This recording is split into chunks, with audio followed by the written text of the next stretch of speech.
¿Qué tal? ¿Cómo están los ecoactivos? Bueno, para el editorial del día de hoy yo estaba planeando abordar la cuestión del derecho de acceso al manejo de los recursos naturales. Estos son los permisos de caza y los permisos de pesca. Pero me puse a buscar un poco cuál era la base de sustentación de estas cuestiones y me encontré con algo que es bastante más profundo.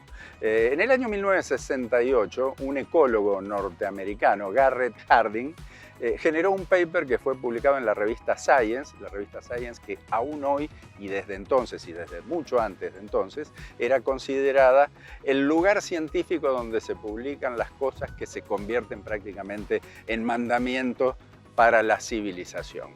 Garrett Hardin publicó este paper que se refería a la tragedia de los comunes. Este era el título de la publicación objeto de este comentario.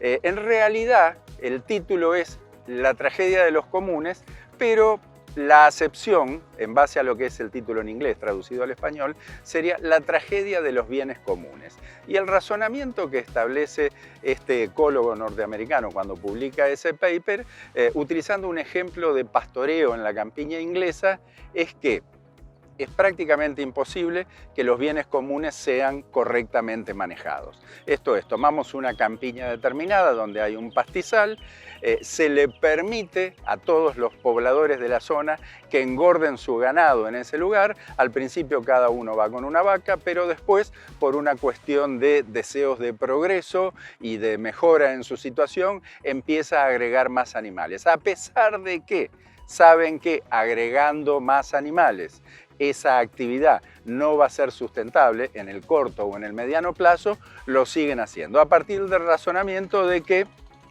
los otros sí lo van a hacer, entonces cuanto más rápido yo agregue más animales, más beneficio voy a tener antes de que esto colapse. En realidad Hardy estaba haciendo un trabajo sobre demografía.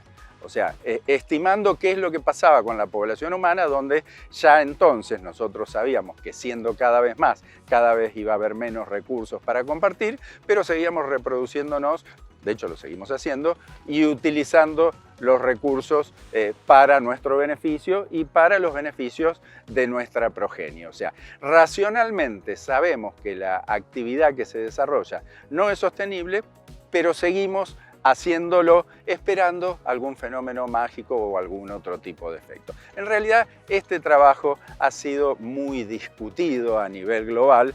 No es de ninguna manera como fue presentado en ese paper, hay mucha información que demuestra lo contrario.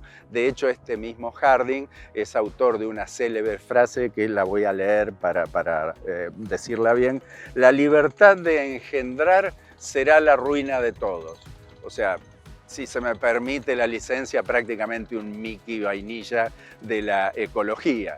O sea, una persona que prácticamente estaba proponiendo castrar, esterilizar a la gente de las comunidades menos favorecidas.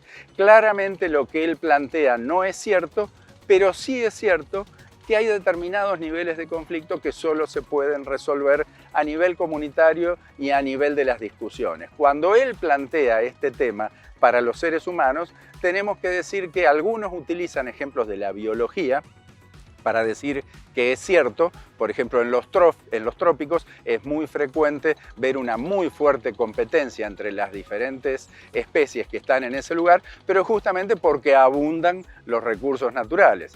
En cambio, en las áreas más marginales, en las zonas de menores temperaturas o en las zonas desérticas, se ven actitudes comunitarias dentro de la misma especie y muchas veces también entre especies. Esto quiere decir que cuando existe la necesidad, estamos mucho más abiertos, nosotros y cualquier especie animal, a trabajar de manera comunitaria. De hecho, esto mismo ocurre con las bacterias. Cuando se hacen cultivos bacterianos en medios muy enriquecidos, la competencia es feroz, si es que vale el término para las bacterias, pero cuando se empieza a restringir la cantidad de nutrientes, empiezan a trabajar de manera más comunitaria. Moraleja de toda esta historia: en realidad tenemos que trabajar de manera comunitaria y no seguir usando esta Biblia que fue esta publicación de la tragedia de los comunes, para seguir pidiendo la privatización de las tierras a partir del argumento que se suele usar desde los sectores de poder, que dicen: si es de todos, no es de nadie, así que privaticemos eso para que sea más eficiente. No ese es el camino, y en muchos lugares hoy se está demostrando que no es así. Arrancamos con el programa.